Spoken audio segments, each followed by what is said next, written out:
तो दोस्तों पिछले एपिसोड के आखिर में हमने देखा था कि तंग वुलिन लिंग वुयुए से फाइट कर रहा था। अब आगे देखेंगे। काले मेचा के हाथ में जो बूमरैंग था वही उसकी असली ताकत थी। जैसे ही वह एक्टिवेट हुआ उसके चारों तरफ बिजली की चमक फटने लगी। जहां जहां से वह गुजरता हवा चटकने लगती। तांग वुलिन की आंखें एक पल के लिए सिकुड़ गईं। उसे साफ महसूस हुआ अगर उसकी ब्लू सिल्वर एम्परर बेलें उस बूमरैंग को छू भी लें तो पूरा शरीर सुन्न हो जाएगा। बेलें टूटी नहीं थीं, लेकिन उन दो बूमरैंग को रोकने वाला अब कुछ भी नहीं था। वे सीधा उसकी तरफ बिजली की रफ्तार से बढ़ रहे थे। अच्छा। तंग वुलिन के होठों से धीमी आवाज निकली।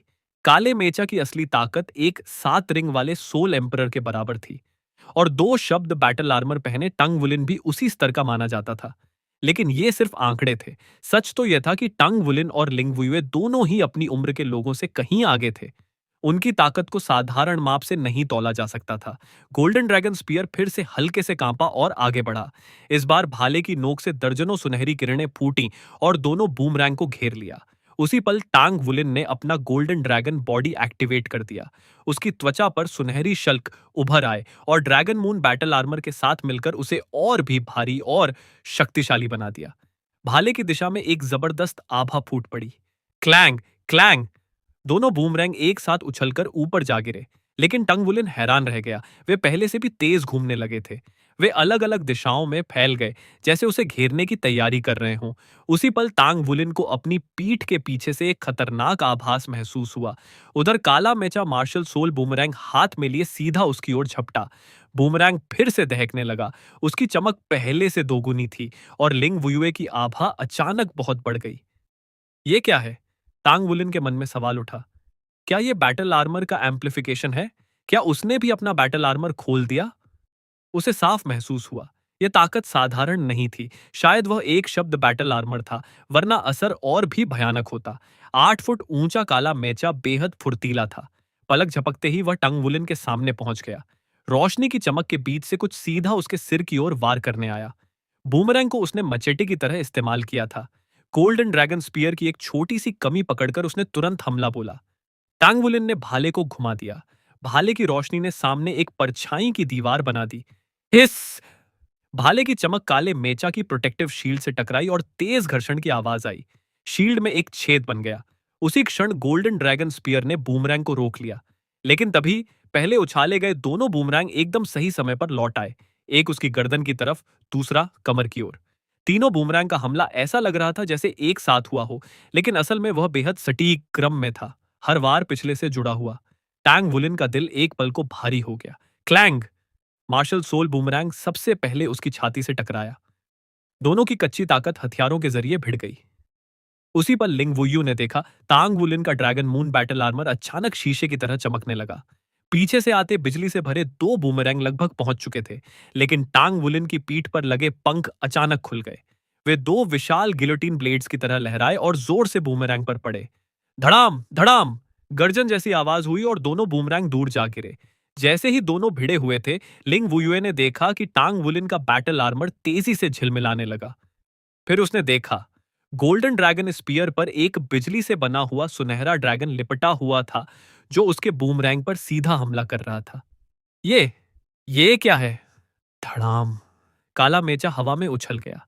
टंग वुलिन ने गोल्डन ड्रैगन स्पीयर ऊपर उठाया और उसकी नोक से एक वीर ड्रैगन की दहाड़ गूंज उठी। उसके पूरे शरीर से ब्लू सिल्वर एम्पायर की बेलें फूट पड़ी।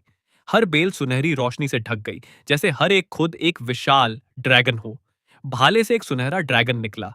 चारों ओर की बेलों से निकली सुनहरी ऊर्जा उसमें समा गई और वह ड्रैगन अचानक इतना विशाल हो गया कि काले मैचा से भी बड़ा दिखने लगा। वह सीधा लिंग वुयुए की ओर लपका। लिंग वुयुए का चेहरा सफेद पड़ गया। उसने अपने 5वें सोल रिंग की शक्ति बूमरैंग में डाली। बूमरैंग उड़कर उस सुनहरे ड्रैगन से टकराया और अचानक खुद को विस्फोट में बदल दिया। लेकिन ड्रैगन ने बस अपना पंजा उठाया और उस चमकते गोले को ऐसे थप्पड़ मारा जैसे कोई मक्खी हो। रोशनी चकनाचूर हो गई। अगले ही पल वह विशाल ड्रैगन काले मैचा के सामने था। लिंग वुयुए को लगा जैसे सांस रुक गई हो। चारों तरफ से दबाव इतना भारी था कि उसका मैचा की प्रोटेक्टिव शील्ड टूटने लगी। उसने पूरी ताकत से सोल पावर डाली, लेकिन बस हार को थोड़ा सा टाल पाई। ये इतना ताकतवर कैसे हो सकता है? उसके मन में घबराहट थी। शुरू से अंत तक तांग वुलिन ने सच में बस यही एक असली हमला किया था और वह उसे रोक भी नहीं पाई। उसे अचानक समझ आया ये अंतर बहुत बड़ा है। शायद कोई टाइटल दुलुओ भी इस हमले के सामने खुद को पूरी तरह सुरक्षित नहीं रख पाए। टैंग वुलिन ने अपने हाथ में गोल्डन ड्रैगन स्पीयर और सुनहरी हो चुकी ब्लू सिल्वर एम्परर बेलों को देखा। उसके चेहरे पर हल्की मुस्कान आ गई। यह पहली बार था जब उसने अपनी मार्शल सोल और ब्लड लाइन को मिलाकर हमला किया था। यह उसका अपना सेल्फ सोल फ्यूजन स्किल था, लेकिन यह सिर्फ मार्शल सोल का फ्यूजन नहीं था, इसलिए उसने इसे नाम दिया ब्लड सोल फ्यूजन स्किल। इस चाल का नाम था blue empire dragon soars to the heaven. विशाल सुनहरा ड्रैगन नीचे घूमता हुआ आया और काले मेचा की प्रोटेक्टिव शील्ड पूरी तरह तोड़ दी। जब टूटे हुए टुकड़े उसकी नीली सुनहरी आंखों के सामने चमके, तब वह धीरे धीरे शांत हुआ। कुछ पल तांग वुलिन के चारों ओर घूमकर वह हवा में घुल गया। तांग वुलिन खुद भी अंदर से कांप गया था। इस एक blue emperor dragon soars to the heaven को छोड़ने में उसकी ब्लड लाइन पावर का 10% खत्म हो गया था, और असंतुलन के कारण सोल पावर भी उतना ही घट गया। मतलब वह पूरी ताकत से भी इसे सिर्फ 3 बार ही इस्तेमाल कर सकता था। लेकिन असली ताकत इसकी विविधता थी। उसकी हर मार्शल सोल स्किल, हर ब्लड लाइन एबिलिटी, यहां तक कि खुद बनाई हुई सोल स्किल्स सब आपस में मिल सकती थीं। यह तो बस शुरुआत थी। जब उसकी ब्लड लाइन पावर और सोल पावर दोनों टाइटल डॉलुओं के स्तर पर पहुंचेंगे, तब असली डर दिखेगा। धड़ाम! काला मेका जमीन पर गिर पड़ा। टंग वू लिन ने अपने पंख फैलाए और हल्के से जमीन पर उतरा। उसने पंख समेटे गोल्डन ड्रैगन स्पीयर को सीधा पकड़ा और सामने खड़ी लिंग वुयुए की ओर सिर झुका दिया। चमकती रोशनी के बीच लिंग वुयुए बाहर निकली। उसका चेहरा बिल्कुल पीला था। मेचा टूटा नहीं था, लेकिन वह समझ चुकी थी अगर तांग वुलिन चाहता तो उसे पूरी तरह नष्ट कर सकता था। लेकिन उसने ऐसा नहीं किया, क्योंकि यह सिर्फ स्पारिंग था। उस सुनहरे ड्रैगन की छवि उसके मन में गहरी छप चुकी थी। वह जानती थी स्टारडो बैटल नेटवर्क में तंग वुलिन ने अपना ओवरलॉर्ड ड्रैगन स्पिरिट सोल भी इस्तेमाल नहीं किया था। अगर वह चाहता तो उसी भयानक सोल स्किल से उसे पहले ही हरा सकता था, लेकिन उसने अपनी असली ताकत छुपाई। वह निष्पक्ष रूप से हारी थी। तुम जीत गए। लिंग वुयुए ने होंठ भींचे और बाहर की ओर चल दी। सीनियर! टांग वुलिन ने जल्दी से ड्रैगन मून बैटल आर्मर वापस लिया और उसके पीछे दौड़ा। लिंग वुयुए बिना मुड़े बोली, और कुछ अगर मुझे अपमानित करना है तो कर लो, जीतने वाला सब ले जाता है। टंग वुलिन ने सिर खुजलाया। मैं ऐसा क्यों करूंगा, हम साथी हैं। मैं तो बस पूछना चाहता था, क्या आप मुझे मैचा ऑपरेट करना सिखाएंगी? लिंग वुयुए रुक गई, धीरे धीरे मुड़ी और हैरानी से उसे देखा। तुम मुझसे मेचा चलाना सीखना चाहते हो? टंग वुलिन ने कड़वी मुस्कान के साथ सिर हिलाया। अगर सिर्फ टेक्निक की बात हो तो मैं आपका मुकाबला नहीं कर सकता। मैंने आपको सिर्फ ब्रूट फोर्स से हराया। मेरी स्किल खासकर मेचा में बहुत कम है। मैं सच में आपसे सीखना चाहता हूं।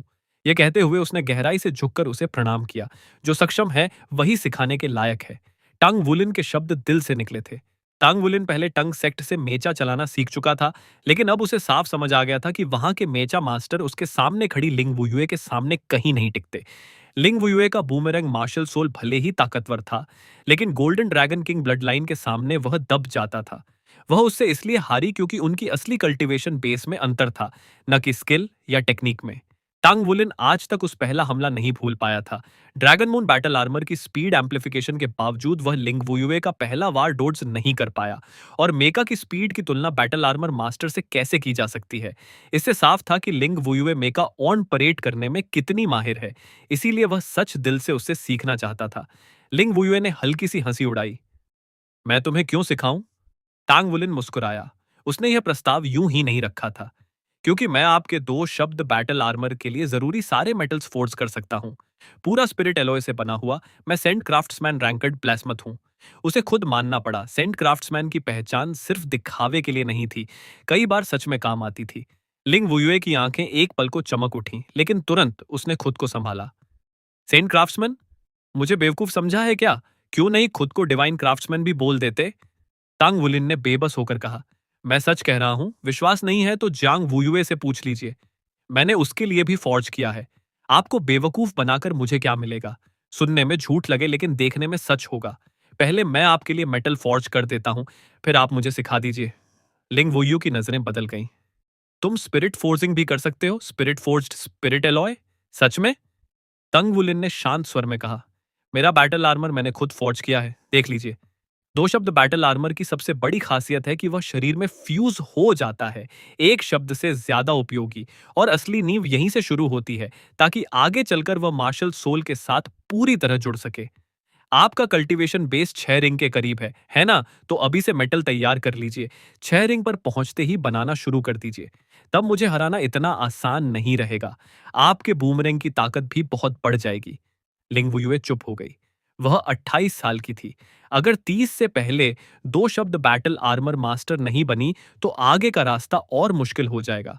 उसका समय और मेहनत ज्यादातर मेचा में गया था। अब उसे मार्शल सोल पर भी ध्यान देना था। टांग वुलिन की बात सीधे उसके दिल में उतर गई। ठीक है, उसने आखिर कहा, अगर तुम सच में मेरे 2 शब्द बैटल आर्मर के लिए मेटल फोर्ज कर सकते हो, तो सौदा पक्का। मैं तुम्हें मेचा टेक्निक सिखाऊंगी। तांग वुलिन की मुस्कान और गहरी हो गई। मैं मेचा ऑपरेट करना ही नहीं, मेचा बनाने की स्किल भी आपसे सीखना चाहता हूं। चलेगा? चल जाएगा। लिंग वुयुए ने बिना झिझक हामी भर दी। दोनों ने हाथ मिलाकर शपथ ली और समझौता तय हो गया।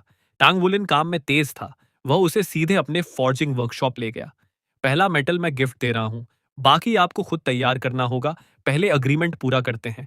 उसने लिंग वुयुए से बैटल आर्मर की डिजाइन और कंडीशन के बारे में पूछा और तुरंत फॉर्ज करना शुरू कर दिया। सेंट क्राफ्ट्समैन के स्तर पर स्पिरिट एलॉय फोर्ज करना उसके लिए मुश्किल नहीं था। थोड़ी ही देर में उसने 85% से ज्यादा हार्मनी रेट वाला स्पिरिट एलॉय तैयार कर लिया। 1 घंटे से भी कम समय में उसने स्पिरिट फोर्ज्ड स्पिरिट एलॉय को आकार देकर चांदी सफेद पैल्ड्रॉन बना दिया। वह धड़कता हुआ सा लग रहा था, जैसे उसमें जान हो। लिंग वुयू ने उसे देखा, फिर तंग वुलिन को देखा। उसके चेहरे पर हल्की मुस्कान आई। अब समझ में आया जांग वुयुए तुम्हें मॉन्स्टर क्यों कहता है। तुम सच में मॉन्स्टर हो। मैं चलती हूं। जब भी दोपहर में ड्यूटी नहीं होगी, रोज 2 घंटे तुम्हें सिखाऊंगी। टांग वुलिन को उसका स्वभाव पसंद आया। थोड़ी तेज, लेकिन सीधी और साफ। एकदम सच्ची सैनिक अधिकारी जैसी। अब उसका दिन और भी व्यस्त हो गया। दिन में वह खुद कल्टीवेशन करता। दोपहर में लिंग वुयुए से मेचा टेक्निक सीखता और उसके लिए फॉर्ज भी करता। रात को कंपटीशन में हिस्सा लेता और फिर कल्टीवेशन। सेंट क्राफ्ट्समैन की उसकी पहचान फैलने लगी। ऊंचे पद के अधिकारी उससे फौज करवाने आने लगे। काम ज्यादा नहीं था, लेकिन हर डील से उसे अच्छे खासे मेरिट्स मिलते। उन्हीं मेरिट से वह अपने ब्लैक मेचा के लिए रेयर मटेरियल्स जुटाने लगा। 3 शब्द बैटल आर्मर के बारे में वह फिलहाल जल्दी में नहीं था। वह सोल फॉर्जिंग कर सकता था, लेकिन खुद को अभी मैच्योर नहीं मानता था। उसका इरादा था रैंक 8 ब्लैकस्मिथ बनने के बाद ही अपना 3 शब्द बैटल आर्मर फॉर्ज करेगा। यह काम धैर्य और समय मांगता था। उसकी प्राथमिकताएं साफ थीं।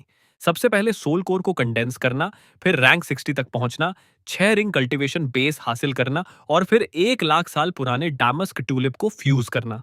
बाकी सब बाद में। इसलिए ब्लैक मेचा की तैयारी तो कर रहा था, लेकिन बनाना शुरू करने की जल्दबाजी नहीं थी। 3 शब्द बैटल आर्मर तो और भी बाद की बात थी। 3 शब्द बैटल आर्मर की असली ताकत 7 रिंग कल्टीवेशन पर ही खुलती है। अभी उसके पास सोल कोर था, लेकिन 7 रिंग मार्टियल सोल अवतार नहीं, इसलिए वह धैर्य रखे हुए था। राउंड रॉबिन टूर्नामेंट के अगले मुकाबले उसके लिए डरावने नहीं थे। सोल मास्टर बैटल में उसे खास ताकतवर ओपोनेंट नहीं मिले, लेकिन मैचा बैटल हर बार मुश्किल रहा। वहां उसे मार्शल सोल की सुपीरियोरिटी का सहारा लेना पड़ता। एक दिन लंच के समय उसने जांग वुयुए को ढूंढ लिया। वुयुए, कुछ अजीब नहीं लग रहा? टांग वुलिन ने धीमे से कहा। क्या हुआ? जांग वुयुए ने चौंक कर पूछा। टांग वुलिन बोला, तुमने ध्यान दिया, राउंड रॉबिन में आने के बाद हमें कोई खास ताकतवर ओपोनेंट नहीं मिला। क्या सेना के 7 रिंग या 8 रिंग सीनियर हिस्सा नहीं ले रहे? जांग वुयू ने आंखें घुमाई। तो ये बात है। क्या तुम पिटने का शौक रखते हो? ये अच्छी बात नहीं है क्या? टांग वुलिन ने भौहें चढ़ाई। अच्छी कैसे? हमारा मकसद ट्रेनिंग है। ताकतवर ओपोनेंट मिलेंगे तो हम और मजबूत बनेंगे। जंग वुयुए ने थोड़ा खींच कर कहा, तुम सच में पिटना चाहते हो? सुनो, ये आर्मी का फैसला है। 7 रिंग और उससे ऊपर वालों को कंपटीशन में आने की इजाजत नहीं है, इसलिए तुम्हें स्ट्रॉन्ग ओपोनेंट नहीं मिल रहे। हमारी ब्लड गॉड आर्मी के बारे में वैसे भी बहुत कम लोग जानते हैं। अगर सारे पावर हाउस आखिर में आकर फाइनल में दिख जाएं, तो हमारी पहचान खुल जाएगी और रिवॉर्ड भी ऐसा नहीं कि आर्मी खास ध्यान दे। टांग वुलिन चुप हो गया।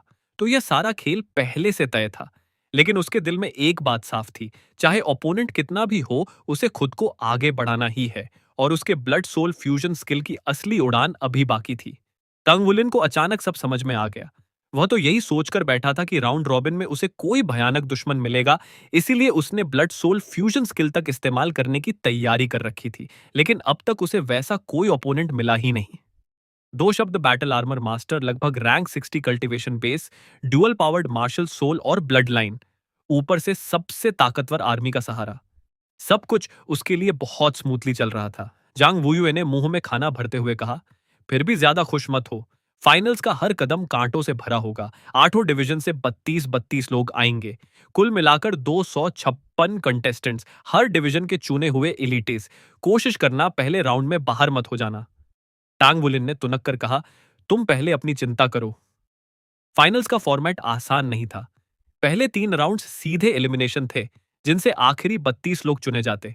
फिर 4 राउंड्स का राउंड रॉबिन, उससे 16 लोग निकलते। उसके बाद फिर एलिमिनेशन और आखिर में चैंपियन। पहले 3 राउंड सबसे खतरनाक। अगर शुरुआत में ही किसी पावर हाउस से टक्कर हो गई तो सीधा बाहर। और तो और, ये एलिमिनेशन रोज रोज होने वाले थे। कहते हैं कंटेस्टेंट की लगातार लड़ने की क्षमता जांचने के लिए। पहले सोल मास्टर बैटल, फिर मैचा बैटल, मतलब फाइनल्स में कदम रखते ही बाहर होने का खतरा बहुत बड़ा। केवल आखिरी 32 लोगों को ही असली रिवॉर्ड मिलेगा। तंग वुलिन मन ही मन बड़बड़ाया, फेडरेशन सच में सबसे बड़ा व्यापारी है। जंग वुयुए हंसा, मुझे तो चिंता नहीं, जब तक सामने तुम नहीं हो मैं किसी से भी भिड़ सकता हूं। फिर अचानक उसका चेहरा बदल गया। अरे लिटिल टंग, कहीं ऐसा तो नहीं कि पहले ही राउंड में तुमसे भिड़ जाऊं? टंग वुलिन ने आंखें घुमा दी। तुम रूल्स पढ़ते भी हो? पहले 3 एलिमिनेशन राउंड्स में एक ही डिवीजन के लोग आपस में नहीं भिड़ते, हम राउंड रॉबिन में ही मिल सकते हैं। जांग वुयुए ने राहत की सांस ली। सच? बढ़िया, चलो फिर आराम से खाना खाओ।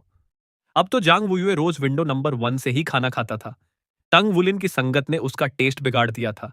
विंडो नंबर 1 का खाना स्वादिष्ट भी था और पोषक भी। जांग वुयुए ने खुद महसूस किया, ऐसा टॉप ग्रेड खाना उसकी कल्टीवेशन के लिए फायदेमंद है। आर्मी में रैंक बढ़ाने से ज्यादा भरोसेमंद तरीका यही था। टांग वुलिन भी यही सोचता था। आज का मेन डिश था आइसवर्म। ये कीड़े उत्तरी इलाकों में पाले जाते थे, लेकिन एंडलेस माउंटेन्स की ऊंचाई और ठंड के कारण यहां भी मिल जाते थे। कम से कम आधा फुट लंबा आइसवर्म ही हाई ग्रेड माना जाता था। आज उनके सामने जो प्लेट थी, उसमें 1 फुट लंबे आइसवर्म थे, पीठ पर सुनहरी धारियां। उनका मांस बेहद नरम और ओरिजिन एनर्जी से भरपूर, इम्प्यूरिटी लगभग न के बराबर। शरीर और सोल पावर दोनों को बढ़ाने वाला, लेकिन महंगा। आज का खाना 3000 मेरिट्स। आर्मी में यह सीधा लग्जरी था। टांग वुलिन बड़े बड़े कौर लेकर आइसवर्म साशिमी खा रहा था और साथ ही कल रात सीखी हुई बेसिक स्पीयर टेक्निक को मन ही मन दोहरा रहा था। लिंग वुयुए से मेचा सीखते हुए उसे आधा महीना हो चुका था। आज रात राउंड रॉबिन का आखिरी मुकाबला था। सोल मास्टर बैटल में तो वह पहले ही पूरी डोमिनेंस से फाइनल्स में पहुंच चुका था। मेचा बैटल में भी जीत की लय बनी हुई थी, लेकिन यह आधा महीना उसके लिए आसान नहीं था। दिन में लिंग वुयुई की नर्क जैसी ट्रेनिंग और रात में खुद की सोल पावर कल्टीवेशन का संघर्ष। उसे हमेशा लगता था बस अब soul power vertex soul core में बदलने ही वाला है, लेकिन हर बार एक कदम दूर रह जाता। वह जानता था जल्दबाजी खतरनाक है, अगर जबरदस्ती आगे बढ़ा तो दिमाग तक खराब हो सकता है। फिर भी वह आखिरी कदम न उठा पाने की बेचैनी उसे खाए जा रही थी। अगर यह कदम उठा लिया तो उसके सामने सच में समुद्र और आकाश खुल जाएंगे। वह इस दिन का इंतजार बहुत लंबे समय से कर रहा था। टंग वुलिन ने आइस वर्म का आखिरी टुकड़ा खाया। मांस मुंह में पिघल गया और ठंडी शुद्ध ऊर्जा बनकर उसके शरीर में फैल गई। अचानक उसके पेट के अंदर घूमता सोल पावर वॉर्टेक्स एक पल के लिए रुक गया। टेंग वुलिन का शरीर जड़ हो गया। अगले ही पल उसकी आंखों में खुशी की चमक फूट पड़ी। उसने बगल में बैठे जांग वुयुए को थपथपाया। मुझे कुछ काम है, मैं जा रहा हूं। लिंग वुयुए को बता देना आज दोपहर प्रैक्टिस नहीं कर पाऊंगा। कहते ही वह हवा की तरह दौड़ पड़ा, सीधे अपने क्वार्टर्स की तरफ। आ गया, आखिर आ गया। उसके शरीर के अंदर रुका हुआ सोल पावर वॉर्टेक्स बदलने लगा। अगर इस समय वह इनर साइड से देख पाता तो पाता सफेद बिजली जैसी रोशनियां उसके वॉर्टेक्स के चारों ओर चमक रही थीं।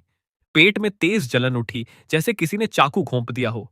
लेकिन टांग वुलिन रुका नहीं। वह कमरे में घुसा, दरवाजा बंद किया और तुरंत बैठ गया। गहरी सांस ली। शांत, स्टेडी रहो, वह खुद को अंदर ही अंदर समझाने लगा। दर्द बढ़ता जा रहा था।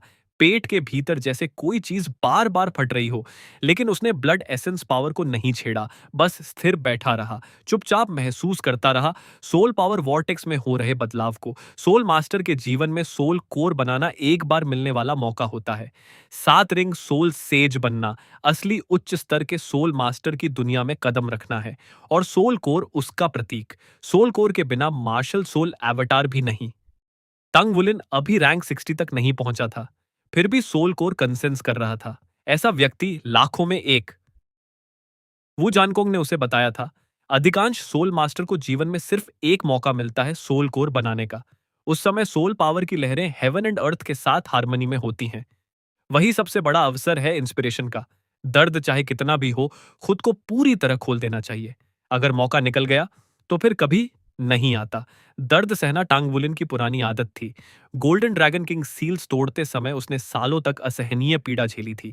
इसलिए पेट में उठते तूफान के बावजूद वह शांत बैठा रहा। धीरे धीरे वॉर्टेक्स बदलने लगा।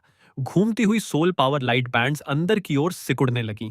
ऐसा लगा जैसे पेट के भीतर एक ब्लैक होल बन गया हो, जो बाहर की सारी ऊर्जा को खींच रहा हो। सीने के बीचों बीच ड्रैगन कोर स्थिर था। वह हल्की सुनहरी रोशनी बिखेर रहा था, जो उसकी हड्डियों, मेरिडियंस और मसल्स को मजबूत कर रही थी। जैसे जैसे सोल पावर बढ़ती है, शरीर को भी मजबूत होना पड़ता है, वरना वह ऊर्जा सह नहीं पाएगा। लेकिन तंग वुलिन का शरीर तो पहले से ही जरूरत से ज्यादा मजबूत था। वॉर्टेक्स सिकुड़ता, फैलता, फिर सिकुड़ता, फिर फैलता। हर चक्र के साथ असहनीय पीड़ा, लेकिन हर बार बाहर की ओरिजिन एनर्जी पागलों की तरह उसके अंदर समा रही थी। सिर्फ कुछ दूरी पर ब्लड वन ध्यान से बाहर आया। उसने आंखें खोली। उसकी नजरों में हल्की हैरानी चमकी। उसने हवा में धीरे से हाथ लहराया, फिर उसके होंठों पर हल्की मुस्कान आई। वह उठकर तैरता हुआ दरवाजे की ओर बढ़ा। कुछ बड़ा होने वाला था। ब्लड वन जैसे ही बाहर निकले, उन्होंने सामने देखा। कुछ ही दूरी पर एक और दरवाजा खुला और ब्लड थ्री भी बाहर आ गई। ब्लड वन, आपने भी महसूस किया, क्या वही है? ब्लड थ्री की आंखों में हैरानी साफ झलक रही थी। ब्लड वन के चेहरे पर गहरी मुस्कान थी। अगर वह नहीं तो और कौन? शेरक सेवन मॉन्स्टर्स ने कभी निराश नहीं किया, न पहले न आगे। जिसे चुना गया है वह यूं ही नहीं चुना जाता। 20,000 साल से भी पुरानी श्रेक एकेडमी की विल ऑफ हेवन ने उसे स्वीकार किया है। उसके साथ होने वाले किसी भी चमत्कार पर मुझे अब आश्चर्य नहीं होगा। ब्लड थ्री ने राहत की सांस ली। उसके चेहरे पर संतोष उभरा। आखिरकार उम्मीद दिख रही है। मैं उसकी मदद करना चाहती हूँ। ब्लड वन ने सिर हिलाया। चलो साथ मिलकर करते हैं। दोनों एलिवेटर से नीचे उतरे, ब्लड गॉड बटालियन से बाहर आए। जैसे ही खुले मैदान में पहुंचे, ब्लड थ्री ने देखा ब्लड वन का शरीर हवा में उठ चुका था। पलक झपकते ही वह ऊंचाई पर पहुंच गया। ब्लड गॉड आर्मी में उसकी स्थिति ऐसी थी कि कोई डिफेंस सिस्टम उसे रोक नहीं सकता था। ब्लड वन ने दोनों हाथ हवा में फैलाए। कुछ ही पल में तेज बहती हवाएं कोमल हो गईं। उसके इशारे पर हवा मुड़ने लगी। ब्लड थ्री उसके पास आकर रुकी। उसे साफ महसूस हुआ, चारों ओर की हवा बुरी तरह मरोड़ खा रही है। हर मोड़ के साथ विशाल मात्रा में ओरिजिन एनर्जी खिंचकर आ रही थी। ब्लड वन उस एनर्जी को सघन कर रहा था, शुद्ध कर रहा था। धीरे धीरे उसके चारों ओर सफेद धुंधली आभा फैल गई। वह मानो आकाश में तैरता कोई अमर संत हो। नीचे जमीन पर खड़े सैनिक यह दृश्य देखकर स्तब्ध रह गए। बहुतों ने ब्लड वन को पहले कभी नहीं देखा था, लेकिन यह दृश्य ही उसकी शक्ति साबित करने के लिए काफी था। ब्लड थ्री ने हल्की चिंता से पूछा, इतनी ज्यादा एनर्जी, क्या वह सह पाएगा? ब्लड वन हंस पड़ा। चिंता मत करो, उसकी सहन शक्ति तुम्हारी कल्पना से बाहर है। श्रेक एकेडमी का मोटो भूल गई? To breed only monsters, not ordinary people. वह मॉन्स्टर्स में भी मॉन्स्टर है। इतनी सी ओरिजिन एनर्जी उसके लिए क्या है? अगर मैं मदद न भी करूं तो वह खुद ही एब्जॉर्ब करता रहेगा, बस थोड़ा ज्यादा समय लगेगा। यह कहते हुए ब्लड वन ने बाएं हाथ से नीचे की ओर खींचा। तुरंत उसके चारों ओर की सफेद रोशनी नीचे उतरने लगी, सीधे ब्लड गॉड बटालियन के लिविंग क्वार्टर्स की ओर। उसी समय जेंग हुआन्यून भी आकाश में उछलकर उनके पास आ गया। ब्लड वन, इतनी ज्यादा मदद, कहीं जरूरत से ज्यादा उत्साह में सब बिगाड़ न दो। ब्लड वन मुस्कुराया। देखते हैं, मैंने पहले ही कहा था, वह तुम्हारे रास्ते पर चलने के लिए नहीं बना। तुम उसे समझते नहीं। किसी और के लिए यह घटना चमत्कार होती, उसके लिए यह सामान्य है। देखना, उसका भविष्य हमारी कल्पना से भी आगे जाएगा। पिछले 1000 सालों के हर सी गॉड्स पैविलियन पैविलियन मास्टर से भी आगे। उसकी आवाज में अटूट विश्वास था। नीचे तांग वुलिन ध्यान में बैठा था। उसे साफ महसूस हुआ, अचानक बाहर की ओरिजिन एनर्जी और घनी हो गई है। वह पहले ही एक अद्भुत अवस्था में प्रवेश कर चुका था। उसका शरीर स्वयं हवा से ऊर्जा खींच रहा था। पेट में असहनीय दर्द अब भी था, लेकिन जैसे वह दर्द उससे दूर होता जा रहा हो। उसकी चेतना बाहर फैलने लगी। उसे लगा जैसे असंख्य एनर्जी पार्टिकल्स उसके चारों ओर नाच रहे हों। वह हर एलिमेंट को अलग अलग पहचान पा रहा था। आइस और वाटर एलिमेंट सबसे अधिक थे। डार्कनेस भी प्रचुर मात्रा में था। विंड एलिमेंट बेहद प्रबल। लाइट एलिमेंट कम था, लेकिन शुद्धता में सर्वोच्च। ऊंचाई की वजह से हवा पतली थी, लेकिन इसलिए इम्प्योरिटीज भी कम थी।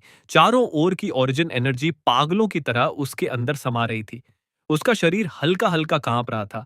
हर कंपन के साथ हवा और भी तीव्रता से मरोड़ खाती। फिर ओरिजिन एनर्जी अचानक कई गुना बढ़ गई। टंग वुलिन को लगा जैसे वह एलिमेंट्स के समुद्र में डूब गया हो। ऊर्जा की धाराएं मधुमक्खियों के झुंड की तरह उसके अंदर घुसने लगी। उसके पेट में घूमती सोल पावर लाइट बैंड्स अचानक चमक उठी। घूमने की गति तेज हो गई।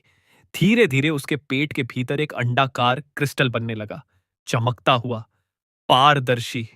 अंदर जैसे ब्लू सिल्वर ग्रास की एक कोमल डंडी मजबूती से उग रही हो। अचानक दर्द गायब। टांग वुलिन को लगा जैसे उसके भीतर से संतोष की एक लंबी सांस निकली हो। गाढ़ी सोल पावर उसके पूरे शरीर में बहने लगी, ब्लड लाइन की ताकत से प्रेरित होकर, और फिर उस नवगठित सोल कोर में समा गई। उसका मन शांत होता गया। चारों ओर का एलिमेंट वर्ल्ड उसके भीतर उतरता गया। उसे लगा जैसे उसका जीवन किसी और स्तर पर पहुंच गया हो। सोल कोर का बनना केवल शक्ति नहीं, एक परिवर्तन था। अब वह सामान्य मानव नहीं रहा। सोल कोर बनने से एक इंसान की उम्र सैकड़ों साल बढ़ सकती है। यह सोल मास्टर की पूरी साधना का स्मारक है। जो इस दहलीज को पार कर ले, वह भविष्य में सर्वोच्च शिखर तक पहुंच सकता है। धीरे धीरे तंग वुलिन की चेतना भीतर डूबने लगी। बाहर ब्लड वन के चेहरे पर मुस्कान गहरी होती जा रही थी। अब उसे एनर्जी नियंत्रित करने की जरूरत नहीं रही। पुल बन चुका था। टांग वुलिन खुद एनर्जी अब्सॉर्ब कर रहा था। जांग ह्वान्युन चुपचाप देख रहा था। उसकी आंखों में आश्चर्य के साथ हल्का पछतावा भी था। उसे ब्लड वन की शर्तें इतनी आसानी से नहीं माननी चाहिए थीं। अब जब तांग वुलिन को ब्लड वन का इतना बड़ा उपकार मिल चुका है, उसे अपने पक्ष में लाना आसान नहीं रहेगा। समय बीतता गया, सूरज ढल गया, रात उतर आई। ब्लड वन के चारों ओर की सफेद आभा अंधेरे में और चमकने लगी, जैसे रात के आसमान में पूर्णिमा का चांद। उसके लिए यह स्थिति महीनों तक बनाए रखना भी कठिन नहीं था। लेकिन जो चीज उसे सबसे ज्यादा खुशी दे रही थी, वह थी टांग वुलिन की लगातार एब्जॉर्प्शन। सच में मॉन्स्टर है। जांग ह्वान्युन खुद को रोक नहीं पाया। ब्लड थ्री की आंखें चमक रही थीं। जो चिंता पहले थी, वह अब उत्साह में बदल चुकी थी। इतनी विशाल ओरिजिन एनर्जी को इतनी देर तक एब्जॉर्ब करना, इसका मतलब था टंग वुलिन का सोल कोर बेहद मजबूत नींव पर बन रहा है।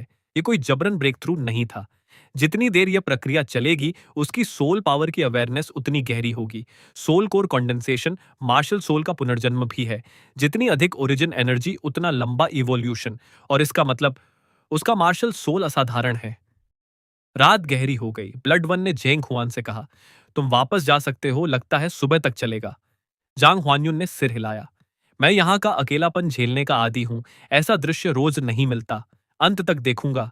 देखना चाहता हूँ सोल कोर बनने के बाद वह कितना अलग होगा। ब्लड वन मुस्कुराया। जैसी तुम्हारी इच्छा। श्रेक अब भी अपने नाम के लायक है। जांग हुआन्युन हंसा। खुद की तारीफ कर रहे हो? वह तुम्हारे टैंक सेक्ट का शिष्य है ना? मुझे दे दो, मैं उसे सीधे बैटल गॉड हॉल भेज दूंगा। वॉर गॉड्स चाइल्ड बना दूंगा। War god's child, battle god hall के भविष्य के उत्तराधिकारी का दर्जा। ब्लड वन ने आंखों में चमक के साथ कहा, देर हो चुकी है मिस। तो चलिए, आज के लिए बस इतना ही। आगे की कहानी हम अगले एपिसोड में जारी रखेंगे।